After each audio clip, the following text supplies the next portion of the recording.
ओम नमस्ते जी। आपका स्वागत है आपके अपने चैनल आओ वेद पढ़ें में। चतुर्थ समोल्लास। चतुर्थ समोल्लास का विषय है ब्रह्मचर्य आश्रम से गृहस्थ आश्रम में प्रवेश करना। अब तक हमने सत्यार्थ प्रकाश ग्रंथ की भूमिका तथा 3 समोल्लासों का अध्ययन किया।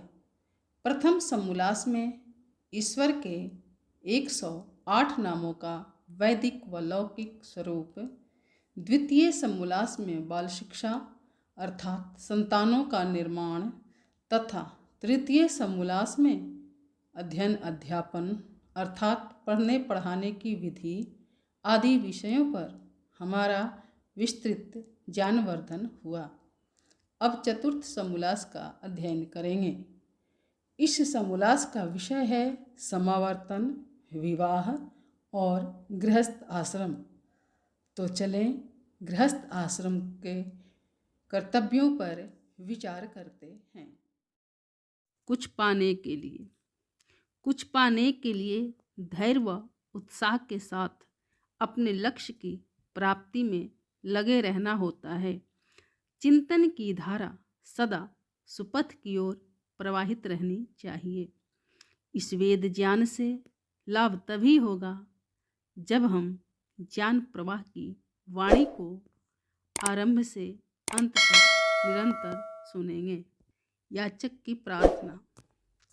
हे ज्ञानवान भगवन, हमको भी ज्ञान दे दो, प्रज्ञारितम भरासी बुद्धि का दान दे दो। हे ज्ञानवान भगवन, हमको भी ज्ञान दे दो। इस चैनल पर केवल आचार्य प्रदीप कुमार शास्त्री जी का ऑनलाइन व ऑफलाइन शास्त्रीय कक्षाओं के वैदिक व्याख्यान उपलब्ध होंगे। अपने चैनल पर आने वाले वीडियो की सूचना पाना चाहते हैं तो लाइक और सब्सक्राइब करें तथा घंटी के बटन को दबाएं, जिससे कि वीडियो अपलोड होते ही सबसे पहले सूचना पा सकें। वेद पढ़ें पढ़ाएं, सुने सुनाएं, वेद का संदेश घर घर पहुँचाएं। ऋषि ऋण को चुकाएं, अपना कर्तव्य निभाएं, जीवन सफल बनाएं।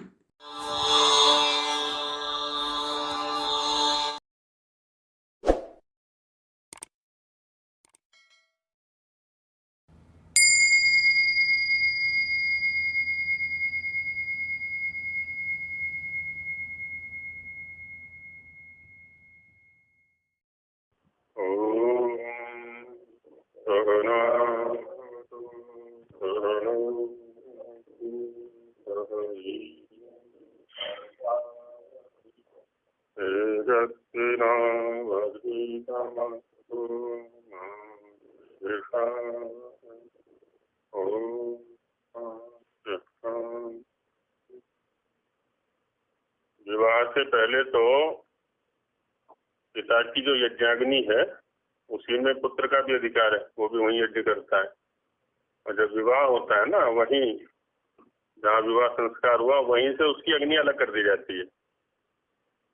अथवा जब बंटवारा होता है, दो विकल्प दिए वहां पर। एक तो वहीं जब विवाह हुआ है तो वहीं से उसकी अग्नि अलग कर दी गई, अब वो यज्ञ अलग करेगा, ये पिता का यज्ञ अलग चलेगा। और दूसरा वो है जब वो जब बंटवारा हो उनकी संपत्ति का, तो भाई तेरी अग्नि अलग, इनकी अग्नि अलग, ऐसा करके।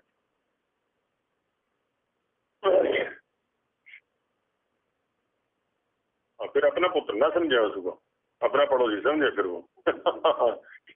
हाँ वैदिक व्यवस्था तो मित्र बना देती है उसको, और हम नहीं बना पाते मित्र उसको। 16 का कहा हुआ है। हाँ, लालयेत 5 वर्षाणि 10 वर्षाणि ताड़येत प्राप्ते तु 16 वर्षे पुत्र मित्र वदाचरेत। 5 वर्ष तक लालन करना है, उसके बाद 10 वर्ष तक उसका ताड़न करना है, घड़ना है उसको, घड़ना जिसको बोलते हैं। और 16 वर्ष का हो गया तो सब तो मित्र है, सलाह दे, करने उसको दो, निर्णय उसको लेने दे, मांगता हो। हाँ,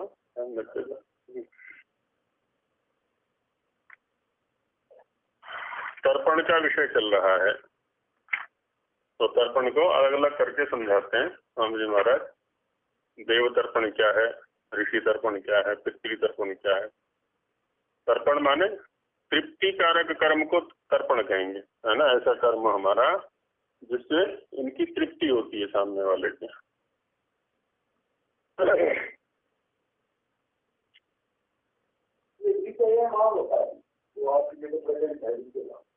विद्यमान, विद्यमान भी है और वर्तमान भी है, दोनों शब्दों का प्रयोग करते हैं। हाँ, यहाँ विद्यमान में जो है ना विद सत्तायाम धातु है, और विद जो जानना है वहाँ विद जाने है।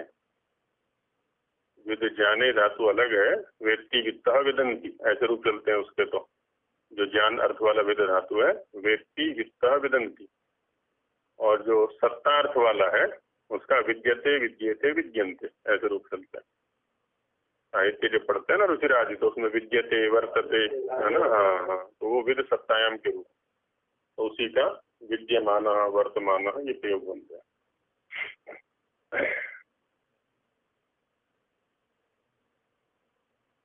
तो इसमें दिखाते हैं कि ओम ब्रह्मादयो देवा तृप्यन्ताम, ब्रह्मादि देव पत्न्य तृप्यन्ताम, ब्रह्मादि देव सुता तृप्यन्ताम, ब्रह्मादि देवगणा तृप्यन्ताम।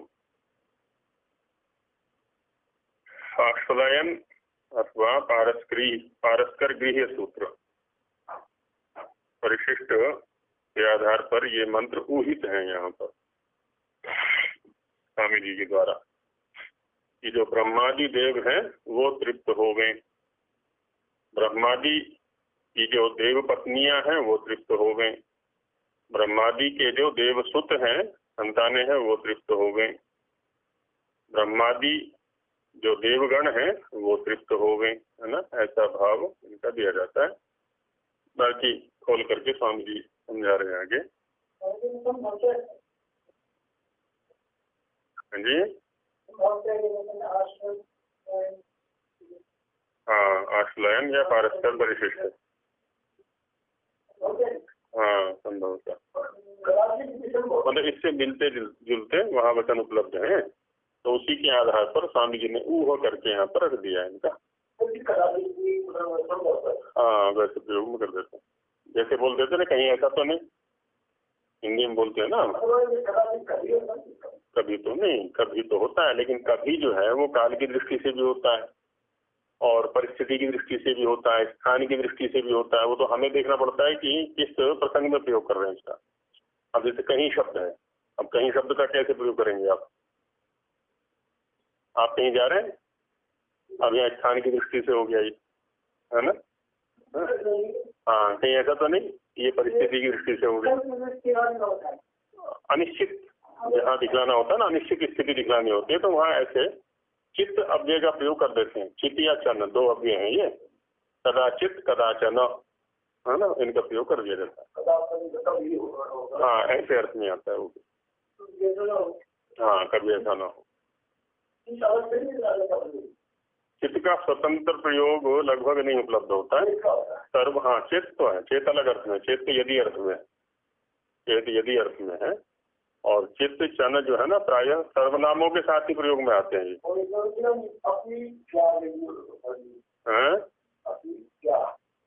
हाँ, जब वाक्य के आरंभ में होगा, हाँ, तो प्रश्नवाची हो जाएगा ये। हाँ, जब वाक्य के आरंभ में होगा।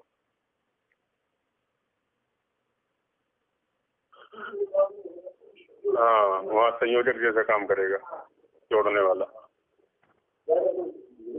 हाँ, तो विद्वांसो ही देवा, है ना। देवा, देव कौन है? जो ज्ञानी लोग हैं, जो विद्वान लोग हैं वो देव हैं। यह शतपथ ब्राह्मण का वचन है, शतपथ में आया है ये। जो विद्वान है उन्हीं को देव कहते हैं। जो सांगोपांग 4 वेदों के जानने वाले हों उनको, उनका नाम ब्रह्मा है ना। ब्रह्मा से तात्पर्य हो गया अंग माने षडंग, शिक्षा, कल्प, व्याकरण, निरुक्त, छंद, ज्योतिष। उपांग 6 दर्शन शास्त्र जो है, मीमांसा आदि, तो उसी को बोल देते हैं सांगोपांग, है ना, अंग और उपांगों सहित, ऐसा बोल देते हैं। अंग में वेदांग, शिक्षा, कल्प, व्याकरण, निरुक्त, छंद, हाँ ज्योतिष, ये वेदांग, हाँ ये वेदांग अंग। हाँ कुछ भी नहीं पढ़ सकते इनके पढ़े बिना, कुछ भी नहीं पढ़ सकते। हाँ, और उपांग में 6 दर्शन आते हैं ये। तो इनके साथ में 4 वेदों के जानने वाले हैं, तो उनका नाम है ब्रह्मा। तो ऐसे जो है ना, सांगोपांग 4 वेदों को पढ़ने वाले जानने वाले जो है वो ब्रह्मा हो गए, तो वो तृप्त हो गए। और जो उनसे न्यून पढ़े हो, है ना, थोड़े बहुत, उनका भी नाम देव अर्थात विद्वान है ना, वो तो हो गए ब्रह्मा। जो सांगोपांग 4 वेदों को जानने वाले, उनसे कुछ न्यून जानने वाले हैं, वो विद्वान हो गए, देव हो गए। उनके सदृश विदुषी स्त्री, उनकी ब्रह्माणी और देवी, है ना। उन्हीं के सदृश जो विदुषी स्त्रियां हैं उनको बोल दिया उन्होंने, ब्रह्माणी और देवी। देव से संबंधित देवी हो गई, ब्रह्मा से संबंधित ब्रह्माणी हो गई।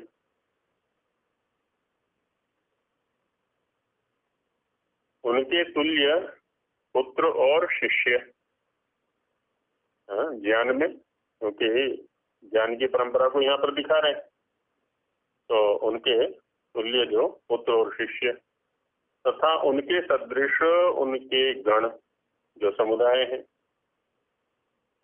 और सेवक हैं। तो गण शब्द दोनों जगह आ जाता है। ये गण शब्द जैसे उसमें आता है ना शिवगण, शिव के प्रसंग में भी गण शब्द का प्रयोग करते हैं, तो वहाँ उसकी सेना या सेवक जैसे अर्थ में आ जाता है वहाँ पर। और समुदाय के लिए भी गण शब्द का प्रयोग आता है।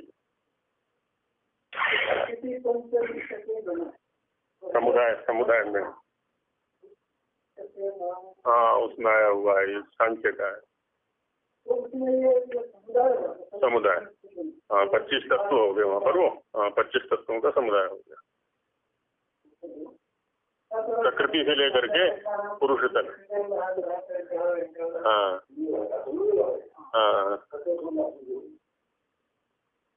उनकी सेवा करना है ना, उनकी सेवा, उसका नाम श्राद्ध और तर्पण है। तो वस्तुतः इन्हीं की सेवा और तृप्ति करनी चाहिए। अब एक रोग और है हम लोगों के अंदर, तो क्या कहें उसको, एक सामान्य ही है ये। जैसे एक बच्चा है, उसने जन्म लिया किसी कुल में। अब इससे पहले उसका संबंध किसी अन्य माता पिता के साथ था, जो भी रहे। अब वो वर्तमान माता पिता से संबद्ध होकर के यहाँ आ गया, इनके साथ संबंध हो गया, यहाँ रहा वो 8 वर्ष तक। इसके बाद वो आचार्य कुल में चला गया। अब वो वहाँ रहा, वो 16 वर्ष तक या 30 वर्ष तक या 40 वर्ष तक, जैसा भी वहाँ रहा हो। तो ये भी तो उसके लिए उससे बढ़कर के कुल है। एक तो वो कुल हो गया जहाँ उसने जन्म लिया है, ये भी तो कुल हो गया कि नहीं हो गया ये भी तो कुल हो गया। हाँ अगर कल को यहाँ से हट करके वो अपना कुल बसा लेता है, वानप्रस्थ में चला जाता है ना। अब ये क्या है ना, परिस्थिति वश क्या है ना, कई कुलों में उसका वास हो रहा है, तो वो उसका कुल है ना, वो उसका कुल है। तो जिन जिन कुलों के साथ उसका वास है, जो कुल उसके संरक्षण में और सुरक्षण में हेतु बने हैं, उन सब के प्रति सामान्य जिम्मेदारी उसकी बनती है। लेकिन होता क्या है, जो अपनी संतान अपनी संतान माने जो औरस पुत्र है, अपना दाएं भाग केवल उसी को देता है वो, कि भाई मेरी संपत्ति तो इसको जाएगी, आज भी इसकी है, कल भी इसकी है, चलो इसी को सौंपते हैं। क्यों भाई, उनके प्रति जिम्मेदारी कौन निभाएगा? जो तुझे संभालते आए हैं और आगे भी संभालेंगे, उनके प्रति जिम्मेदारी कौन निभाएगा? वो कैसे चलेंगे? तो सबके प्रति सोचना चाहिए। वहाँ है, बताते हैं ऐसा ही। अब ये तो पता नहीं कौन से देश का, सुनते ही है कितने क्या है, स्थिति क्या है तो पता नहीं। वैसे तो ये है कि 16-18 का होता है तो वो स्वतंत्र हो जाता है, उसका घर भी अलग है, उसकी गाड़ी भी अलग है, सर्विस अलग, सब कुछ अलग हो गया उसका। पिता के मकान में भी रहेगा तो भी किराए पर रहेगा वो। ऐसा तो एक यहाँ भी आया था कनाडा से, बोले मैं अपने पिता के घर में रहता हूँ और मैं उसको किराया देता हूँ। हाँ हाँ हाँ, यहाँ कनाडा के तो यहाँ रह के गया था तो वो बताता था। अच्छा, तो ये बताते हैं वहाँ पर कि विद्यार्थी नहीं हो तो सर्विस लगी है ना, उसकी सर्विस लगी हो तो क्या करे वो। हाँ संयुक्त परिवार व्यवस्था नहीं है। अच्छा अच्छा, ऐसी स्थिति में अब ये क्या करता है, जो वृद्ध है वहाँ का, अपनी जो भी संपत्ति होती है बताता किसी संस्था के नाम लिखवा देता है, यूनिवर्सिटी के नाम लिखवा देगा। तो वहाँ इसलिए क्या ना, स्कॉलरशिप बहुत खूब ऊंची स्कॉलरशिप है वहाँ पर, पढ़ने वालों के लिए, शोध वालों के लिए बहुत सुविधाएं दे रखती हैं, क्योंकि पैसा खूब मिल जाता रहता है। वो हो ही जाएगा। हाँ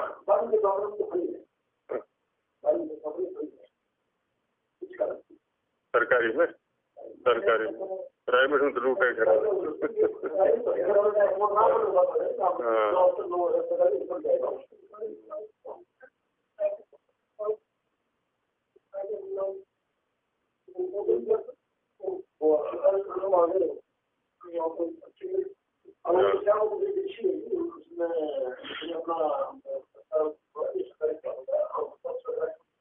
हाँ हाँ होने चाहिए, बढ़िया है, तभी तो उनका स्तर उठेगा।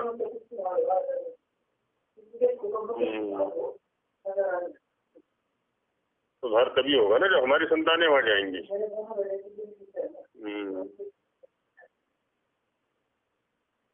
तो सभी के प्रति हमारा चिंतन जाना चाहिए, सभी के प्रति जिम्मेदारी हमारी बनती है। केवल जो औरस पुत्र है ना, बस वही प्राधिकारी नहीं है हमारे, है ना, सभी।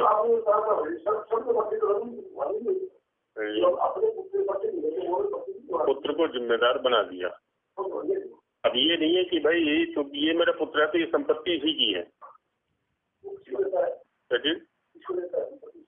वो जाएगी सरकार में, समाज में जाएगी, सामाजिक कार्य में, सामाजिक कार्य में जाएगी या समाज में जाएगी। मैंने किसी यूनिवर्सिटी में दे दी या कहीं अन्यत्र दे दी, यहाँ हम क्या है अपनी संतान को ही देते हैं, जो भी रहता हूँ। हाँ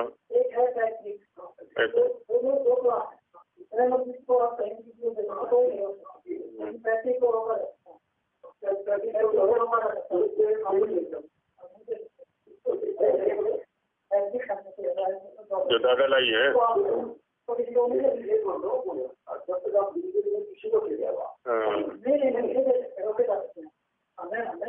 पुत्र रोक देगा,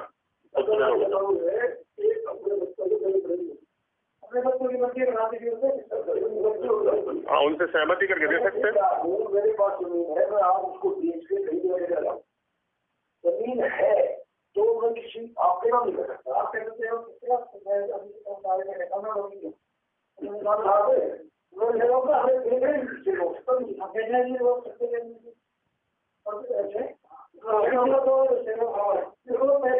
आपने कराई नहीं हो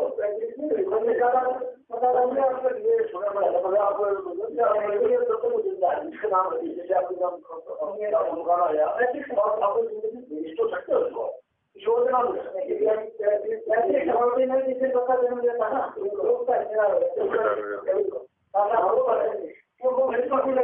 वो तो यहाँ तो नहीं, यहाँ तो ऐसा रहता है ना, जो संतान होती प्राय पिता के अनुकूल रहती है, उसके दावे में रहती है, तो निर्णय पिता ही लेता है, जैसे भी लेता रहता है।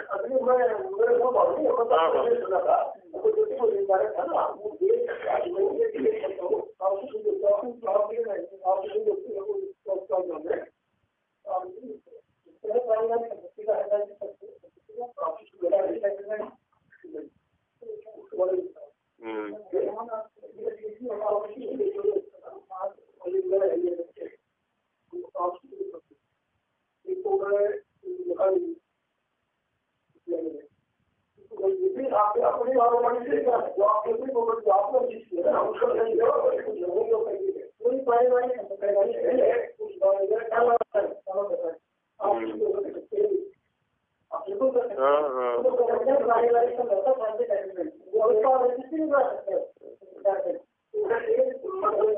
हाँ, इसको बाहर जाके बात कर लेना, इसको विषय से भटक गए हम। विषय से भटक गए। हमारा तो खाली इतने में तात्पर्य है कि हमारी जिम्मेदारी सबके प्रति बनती है ना, क्योंकि सब हमारी सुरक्षा में सहयोग दे रहे हैं। कोई हमें बुढ़ापे में संभालता है, कोई हमें जवानी में संभालता है, कोई हमें बचपन में संभालता है, ये भी है ना।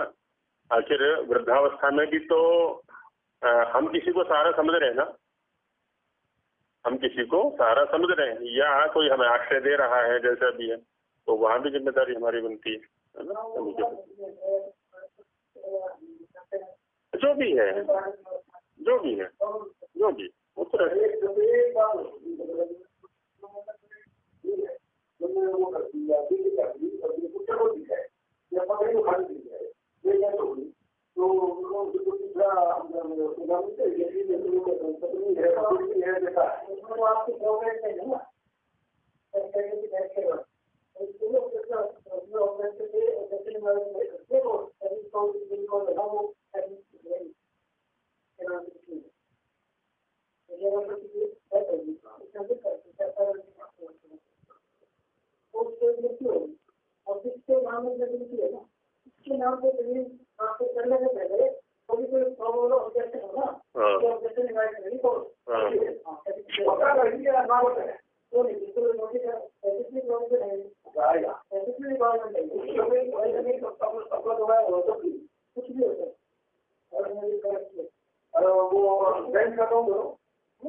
तो ये श्राद्ध और तर्पण इनका होना चाहिए, है ना। इनके प्रति जो जिम्मेदारी है हमारी वो पूरी करनी चाहिए। और तो ऋषियों का तर्पण, यहाँ तो इनका पूरा परिवार वो वाला है, विद्या वाला। ब्रह्मा हो गए चारों वेदों वाले, उनसे कुछ न्यून देव हो गए, और उन्हीं के तो सदृश जो स्त्रियां हैं ब्रह्माणी और देवी हो गई, और उन्हीं के तुल्य जो पुत्र और शिष्य हैं विद्या में, तुल्यता विद्या में रहेगी, और उनके जो सेवक हैं ये सब उन जैसे सदृश।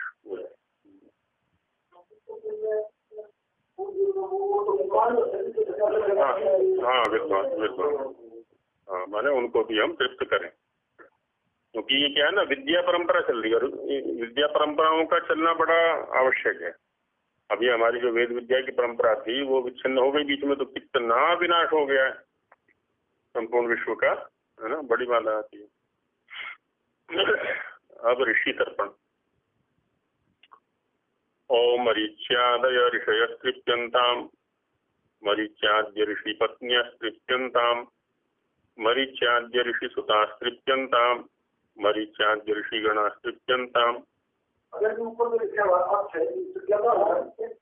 अथ माने अब, अथ आरंभ का द्योतक होता है। ऋषि तर्पणम आद्गुणा, अथर्षि बोलेंगे इसको, अथर्षि। हाँ ये अथर्षि वो गुण संधि हो गई, गुण संधि हो गई है ये। अथ ऋषि अथर्षि, जैसे महा ऋषि महर्षि, ऐसी अथ ऋषि अथर्षि अथर्षि। हाँ री को अथर्षि।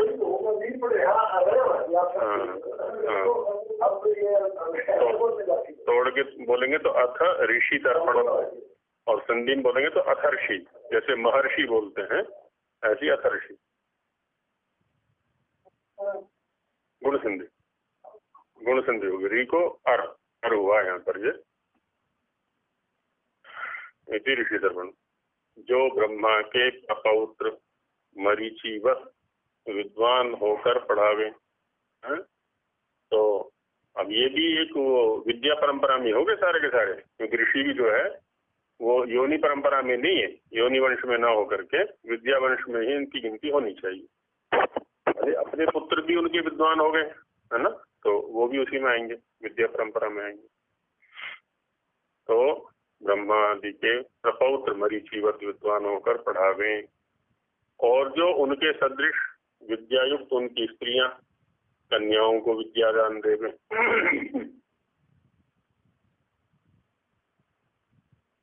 उनके तुल्य पुत्र और शिष्य तथा उनके समान उनके सेवक, है ना, हमारे उनका जो पूरा वर्ग है एक तरह से कहना चाहिए, उन सबके प्रति उनका सेवन सत्कार करना ऋषि तर्पण है। वहाँ तो ब्रह्मा आदि ले लिए थे, यहाँ ब्रह्मा के प्रपौत्र मरीचिवत। हाँ चौथी है जी, कौन सा? हाँ ये क्या है ना, ऊह होते हैं जैसे वैदिक वाङ्मय में कोई वाक्य है किसी प्रसंग का, उससे मिलता जुलता प्रयोग प्रसंग हमारे इसमें लोक में आता है, तो उसके आधार पर हम वाक्य कल्पित कर लेते हैं, बना लेते हैं कि जैसा वहां है वैसे ये मान लिया। जैसे वहां पर सूर्य के लिए कोई वाक्य है, सूर्य की स्तुति के लिए उसमें वाक्य है, हमें अग्नि की स्तुति करनी है, तो वहां क्या करेंगे हम, वाक्य वही उठा लिया, सूर्य को हटा करके अग्नि उसके स्थान पर रख दिया, है? तो वो अग्नि पर स्तुति, तो वैसे यहाँ पर भी किया हुआ, तो इसको बोलते हैं ऊह। हाँ, तो इनको ऊह मंत्र बोलते हैं। तो सीधे सीधे वेद में या वैदिक वाङ्मय में तो उपलब्ध नहीं होते, लेकिन उसी के सदृश इनको ऊह कर लिया जाता है, कल्पना कर ली जाती है।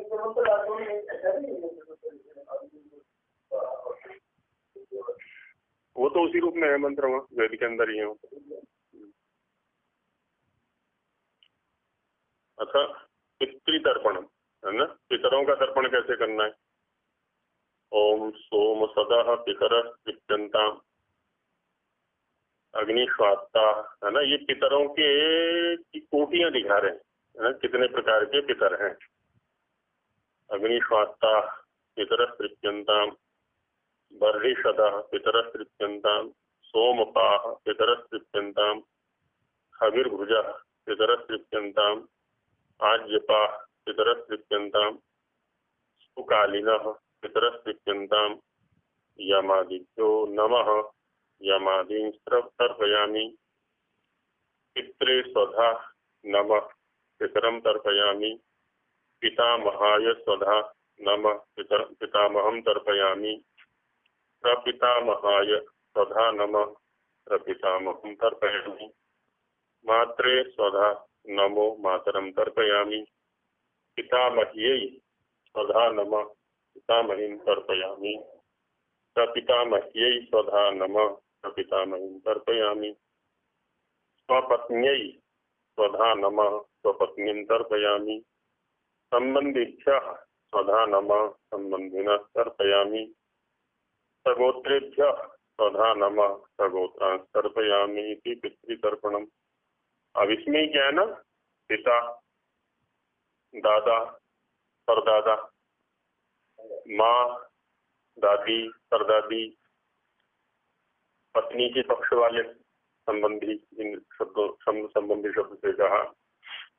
अच्छा, और दूसरे जो रक्षक बनते हैं हमारे, है ना, हाँ, स्वधा होता है अन्न के लिए, नमः उसके प्रति आदर हो गया। गोती है ना, सगोत्रेभ्यः, जो सगोती हैं, समान गोत्र वाले हैं, और अनेक प्रकार के, उन सब की का नाम यहाँ पर ले लिया है इन्होंने।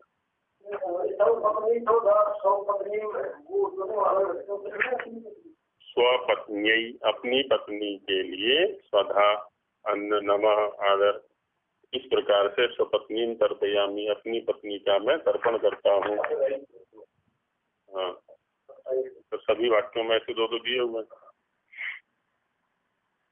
अब पहले आया है सोम सदा, तो सोम सदा का व्याख्यान करते हैं स्वामी जी। ये सोमे जगदीश्वरे पदार्थ विद्यायाम च सीदंती ते सोम सदा। जो अध्यात्म पुरुष हैं और जो वैज्ञानिक हैं, है ना, सोमे जगदीश्वरे सीदंती थी सोम सदा, जो परमात्मा में रमण करते हैं, उपासक हैं, साधक हैं, और पदार्थ विद्यायाम माने वैज्ञानिक हो गए, पदार्थ विद्या में जो रमण करते हैं, उन्हीं के अन्वेषण में लगे रहते हैं, अनुसंधान में लगे रहते हैं।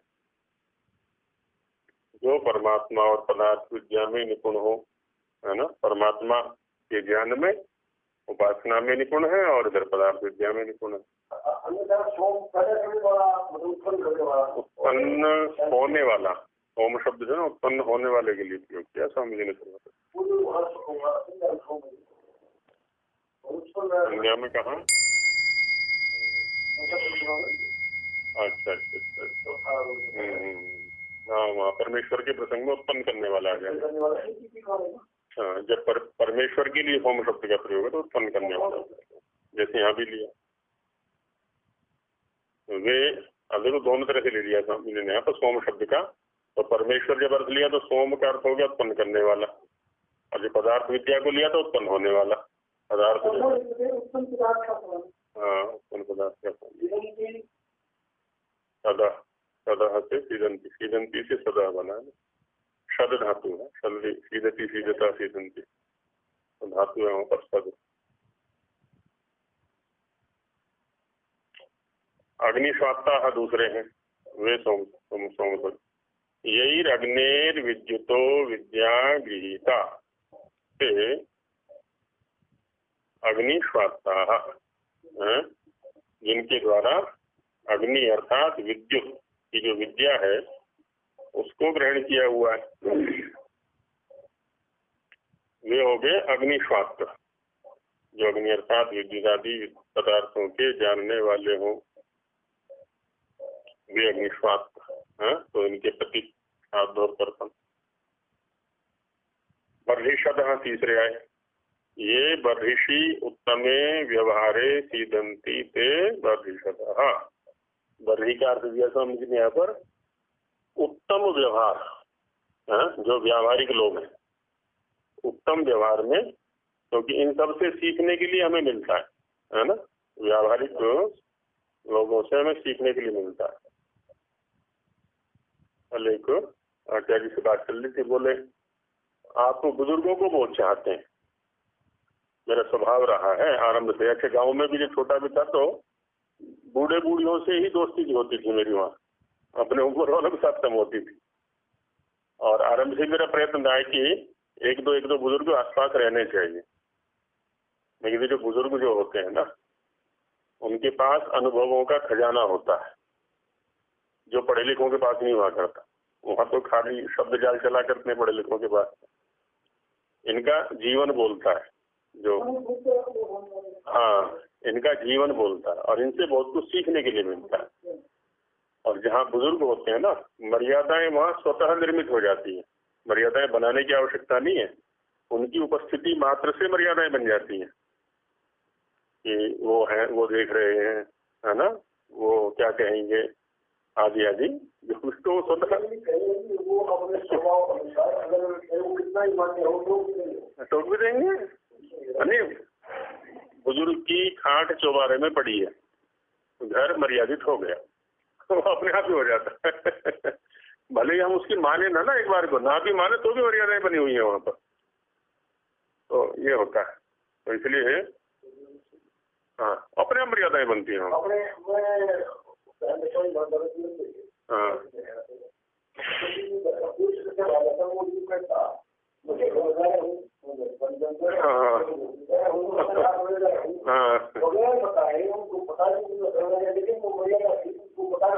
अच्छा, बुजुर्गों को मैंने इतना मर्यादित देखा है, घर के अंदर नहीं घुसते थे वो, बाहर दरवाजे में चौबारे में काट रहती थी उनकी, क्योंकि अंदर बहू बेटियां हैं, अंदर नहीं जाते थे बिल्कुल।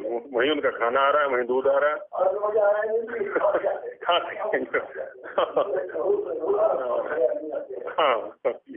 तो बड़ी मर्यादाएं देखी हैं हमने पूरे पहले लोगों में। और शाम को वो उनके पैर दबाने की वो पर्याय लगा करती थी हमारी, कि चल तू दादी के पैर दबा, तू दादा के पैर दबा। चल तू पीठ पे चढ़ जा, दादा की पीठ पे चढ़ जा। हाँ, तो ये चीजें बहुत जरूरी है परिवार के अंदर। इससे एकता, समता बनी रहती है, भावनाएं बनी रहती हैं, वो बहुत आवश्यक। हाँ, वो बड़ा आवश्यक है।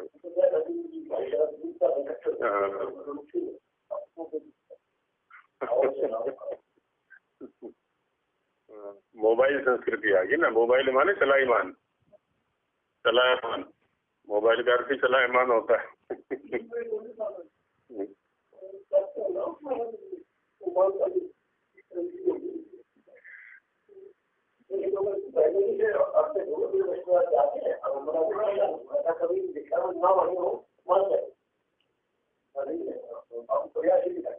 वो है दूसरा क्या है ना, पहले जो बुजुर्ग थे वो घर में रहा करते थे, संपर्क नित्य रहता था। अब जो सर्विस वाले हैं, अब उनका संपर्क रहता ही नहीं। अब ये निकल जाते हैं, रात को आते हैं, थके आ रहे हैं, सो गए, वो बच्चों से उतना संपर्क ही नहीं रहता। तो बच्चों की जो साथ में एक संबंध होना चाहिए वो नहीं बन पाता। हाँ, हाँ,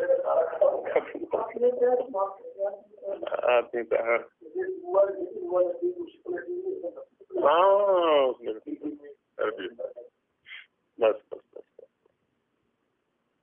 उसमें बड़ी आत्मीयता थी। हमारा तो मोहल्ला जो था ना, धोबियों का, मुसलमानों का था, तो वहाँ भी कोई धोबी या मुसलमान भाव नहीं था हमारे अंदर। तो उनको भी हम दादा, चाचा, हाँ हाँ हाँ हाँ, चूड़े चमारों को ऐसे बोल देते। हाँ वही, हाँ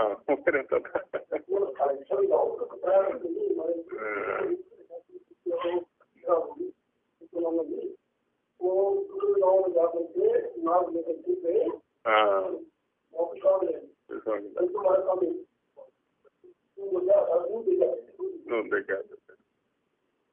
हाँ, तो ये परंपरा वही कह रहा, उत्तमे व्यवहारे सीदंती, जो उत्तम व्यवहार में कुशल है ना, उनका भी आदर सम्मान होना चाहिए, वो बड़ी शर्मा है। जो उत्तम विद्या युक्त व्यवहार में स्थित हों वे बरिष्ठ। हाँ हाँ, आगे आगे सोमपा, ये बर्हिषी ईदंती। हाँ, बर्हिष शब्द है। हाँ, और आगे सद है। शब्द ही बर्हिष है, वहाँ पर हरी नहीं। सप्तमी एक वचन हो। बर्री वैसे एक घास के लिए आता है, जिसको वो ढूंढ बोलते हैं। सफेद फूल आता है ना, सरकंडे, लंबा लंबा हो जाता है वो, पहले छप्पर में उसकी भीड़ बनाया करते थे। हाँ, कलम उसी की चलती थी, कलम। तो उसी का नाम बर्री है, सरकंडे। हाँ, कलम, कलम उसी की चलती रहता है। जब से कलम उठी है तब से लेख चला गया। तो कलम से लेख बड़ी सुंदरता आ जाती थी उसमें। हाँ, कैसे और खड़िया से हाँ, रोशना ही। तो हाँ, अब आगे सोमपा, ये सोमम ऐश्वर्यम औषधि रसम व पांति पिबंती वाते सोमपा। सोम का अर्थ दिया स्वामी जी ने ऐश्वर्यम, और आगे खोला इसको औषधि रसम व, ऐश्वर्य अथवा औषधि रस को की पांति, पांति माने रक्षंती, रक्षा करते हैं, और पिबंती पान करते हैं, है ना। पांति माने रक्षा करते हैं और पिबंती माने पीते हैं। वो हो गए सोमपा, जो ऐश्वर्य के रक्षक और औषधि रस का पान करने से रोग रहित। कल ये आ रहा था कि गिलोय को राष्ट्रीय औषधि घोषित किया जा रहा है। गिलोय जो है, जैसे राष्ट्रीय पशु है, राष्ट्रीय पक्षी है, ऐसे ही राष्ट्रीय औषधि भी होनी चाहिए। तो आयुष विभाग की ओर से गिलोय को राष्ट्रीय औषधि घोषित किया जा रहा है सर। हाँ, शीतल भी हाँ, तो अभी है।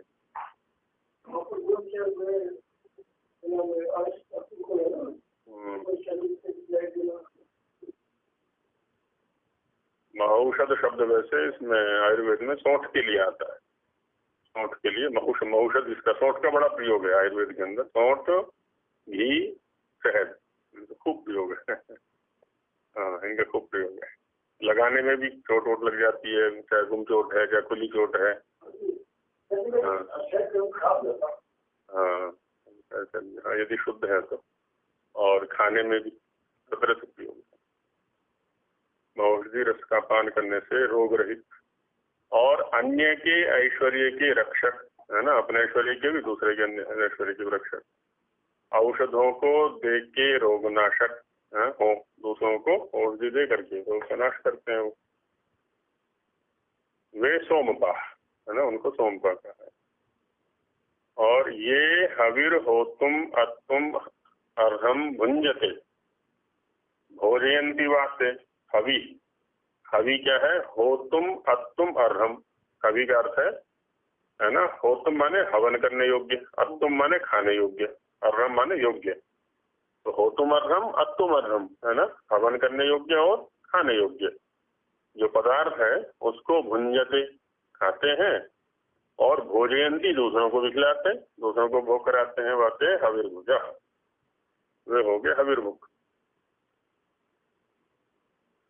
जो मादक और हिंसाकारक द्रव्यों को छोड़ के भोजन करने हारे हो,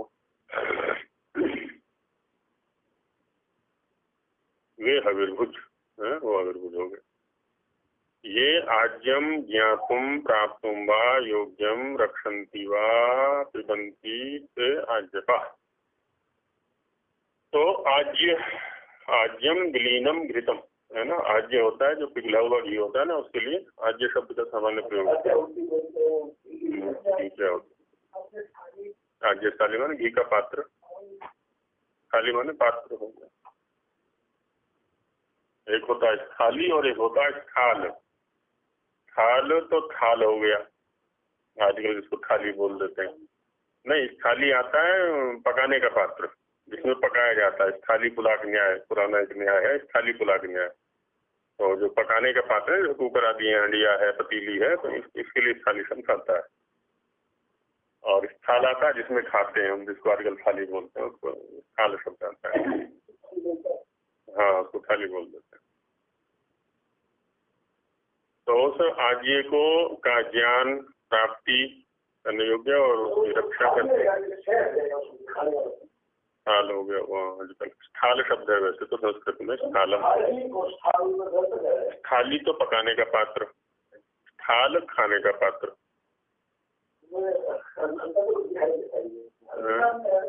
ई का अंतर होगा, वो स्त्रीलिंग हो गया, नपुंसकलिंग हो गया। तो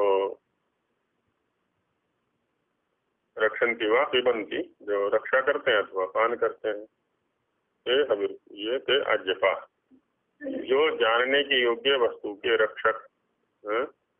ज्ञातुम, आज्य का अर्थ किया स्वामी ने यहाँ पर जानने योग्य वस्तु और उसके रक्षक, और घृत दुग्धादि खाने और पीने हारे हो, है ना, घृत दुग्धादि खाते भी हैं और पीते भी हैं,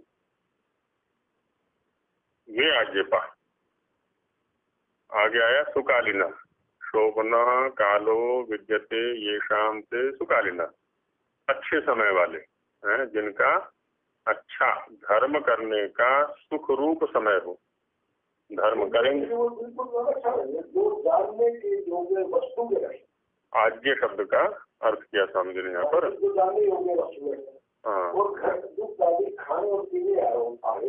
हाँ, असल में शब्द है हमारे पास आज्यपा। आज्यपा में आज्य शब्द के दो अर्थ किए और पा के भी दो अर्थ किए स्वामी जी ने।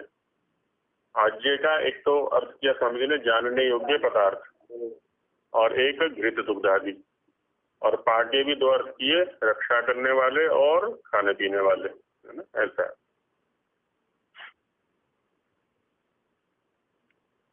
तो धर्मादि करने का सुखरूप समय जिनका है, उसी को अच्छा काल कहते हैं, तो अच्छे काल वाले वे सुकालीन। और न्यायाधीश, ये दुष्टान यच्छन्ति निगृह्णन्ति ते यमाः न्यायाधीशा। यम शब्द से लिया इन्होंने, दुष्टों का निग्रहण करने वाले, दंडित करने वाले उनको, है ना। निग्रह माने दंड, तो उनका नियमन करने वाले, पकड़ने वाले, दंडित करने वाले, वो न्यायाधीश आदि। जो दुष्टों को दंड और श्रेष्ठों का पालन करने हारे। अब देखिए, श्रेष्ठों का पालन संस्कृत में नहीं है, लेकिन तात्पर्य से आ गया वो, अर्थापत्ति से, कि दुष्टों का दंडन होगा तो श्रेष्ठों का पालन अपने आप हो जाएगा। वो ये रहता है, न्यायकारी हो, है ना, वे यम, तो वो यम पदवाच्य। तो इन सब का श्राद्ध और तर्पण। अच्छा, अब आगे उसमें आगे खानदान में, कुल में, वंश में, यह पाती स पिता, जो रक्षा करने वाला है वो पिता, जो संतानों का अन्न और सत्कार से रक्षक व जनक हो वह पिता। अन्न आदि देता है और सत्कार आदि का हेतु बनता है।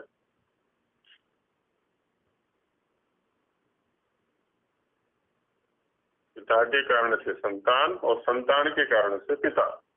सम्मानित भी होते हैं, अपमानित भी होते हैं।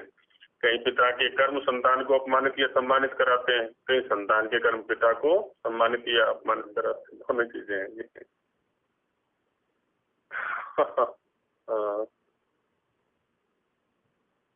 वह पिता। पितु पिता पितामह, जो पिता का पिता है वो पितामह हो गया। और पितामह से पिता प्रपितामह।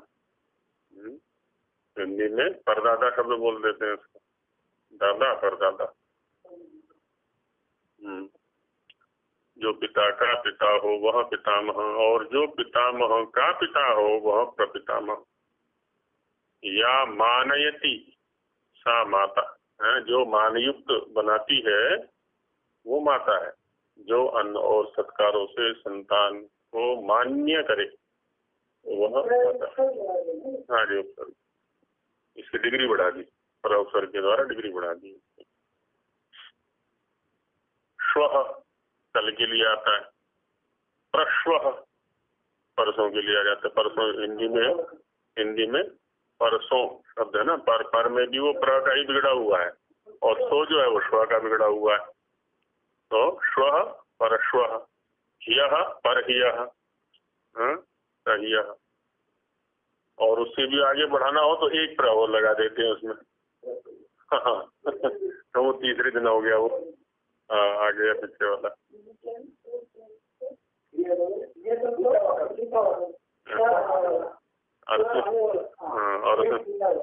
और उसमें प्र लगा दिया तो उससे एक दिन और बाद का या पहले का हो गया।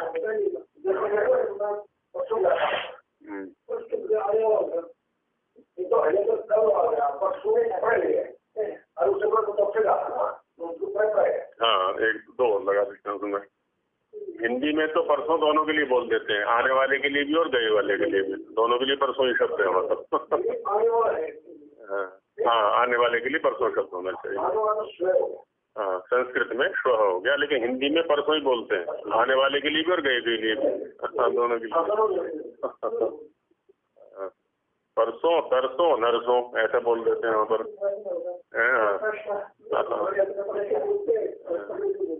हाँ, पल्ले दिन बोल देते हैं। हाँ, परसों, तरसों, नरसों।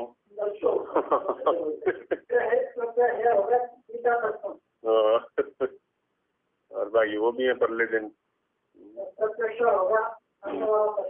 हाँ, आने वाला हो गया वो, ऐसे प्रयोग कर देते हैं। तो अन्न और सत्कारों से संतानों का मान्य करे वह माता। या पितुर माता सा पितामही, है ना, पिता की माँ माने दादी। पितामह से माता प्रपितामही, तो पितामह की भी माँ, दादा की भी माँ परदादी होगी। जो पिता की माता हो वह पितामही, और जो पितामह की माता हो वह प्रपितामही।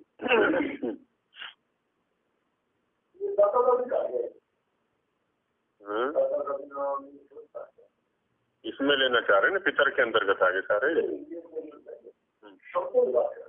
अच्छा, शब्द जो है ये हमारे नहीं है, फारसी वालों के हैं। हाँ वैसे है, ठीक है, देने वाला, देने की वृत्ति होती है। अब देने का काल आ गया, उसका लेने का काल नहीं है। ना दा दादी, ना दा दादी, ये ले ले, ये ले ले, ये ले ले। बड़े भाई के लिए शायद ना,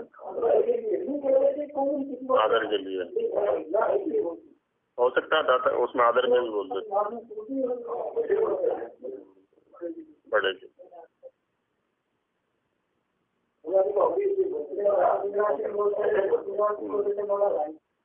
मोटा भाई, अच्छा अच्छा अच्छा। दादा का हृदय में भी है, घना दादा बन रहा है। अच्छा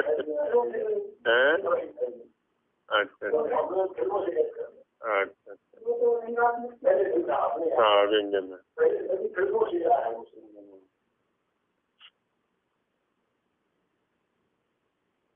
तो अपनी स्त्री तथा भगिनी ना, बहन और पत्नी, संबंधी और जो स्त्री के पक्ष वाले हैं, और एक गोत्र के तथा अन्य कोई भद्र पुरुष व वृद्ध हो। अब सारे ही चुग लिए स्वामी जी ने यहाँ पर जितने भी है ना वो, क्योंकि ये सब हमारी सुरक्षा में हेतु बनते हैं, ये सारे के सारे।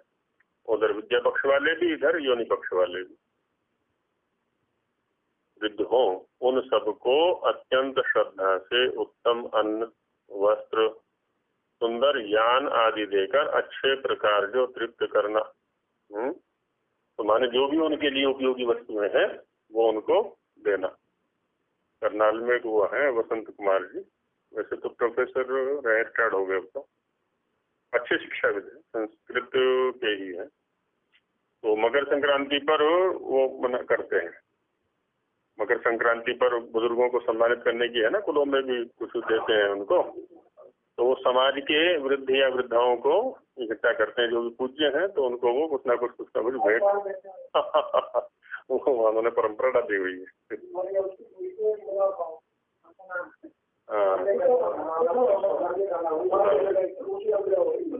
हाँ, अपने बुजुर्गों को कुछ ना कुछ देते हैं, उसमें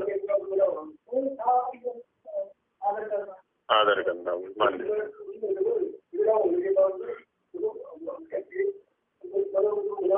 हाँ हाँ, मान्य करना, सम्मान करना। तो भद्र पुरुष व वृद्ध हो उन सबको अत्यंत श्रद्धा से उत्तम अन्न, वस्त्र, है ना, सुंदर यान आदि देकर अच्छे प्रकार से। अच्छा, एक चीज और यहाँ होती है ना, अलग से क्या देना, सब कुछ इसी का तो है। जब सारे घर की मालकिन इसे बना दिया, आप इसको अलग से क्या दें? नहीं, वो चीज अलग हो गई। सर विशेषकर स्त्री को, माता को, पिता को कुछ अलग से वो देते हैं, तो उसका एक अलग ही महत्व बन जाता है फिर वो।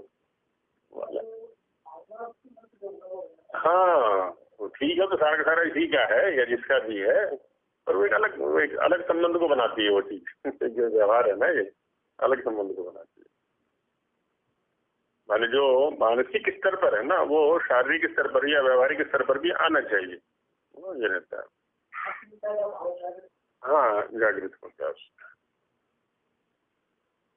और वो भी सबके सामने, पूरे परिवार के साथ में, सामने या समाज के सामने, कि देखो मेरा कितना मान्य है, आदि आदि जो भी है।